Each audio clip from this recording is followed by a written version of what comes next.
Now, in just over 4 weeks, it's election time. Not the government, but our councils. In most places, a third of seats are up, but in our North Yorkshire towns and cities, full councils are facing the public vote. So where are we expecting to see major changes? Well, in areas where the Lib Dems are in control or propping up an administration, like in Sheffield, where no one has overall control and Labour are closing ground. Or in Calderdale, where the Lib Dems are in coalition with Labour. Any fall in Lib Dem support would radically alter who's in control.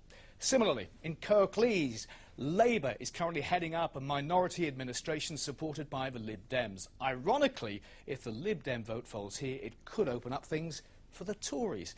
And in York, all the seats are up for election. So once again, the Liberal Democrats could lose their slim margin of control. But does it really matter who wins? Do people care? Well, we sent our local government reporter Danny Hewson inside York City walls to find out exactly what councillors do and why people should use their vote. Over the last few months, we've heard more about what happens inside our wonderful council buildings than ever before. Budget cuts, savings, however you want to refer to them. Decisions made by councils impact on our day-to-day lives. And yet most of us have no idea what councillors do. No, not really. No, it's not the right answer. Do you know what your councillor does? No, not really. Gets money for doing not much, probably.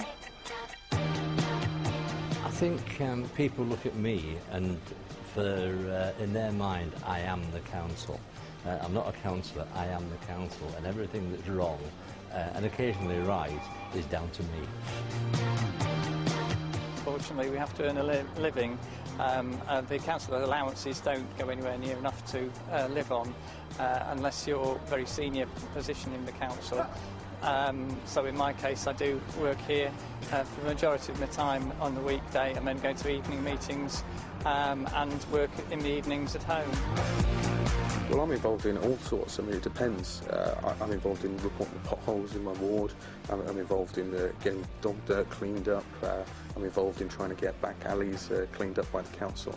All of those small things that actually have an impact on people's definite surroundings in their lives. I was asked to help people sort out a poltergeist. It was in drink houses many years ago, but there was a tale to tell afterwards, and I did cycle away very quickly.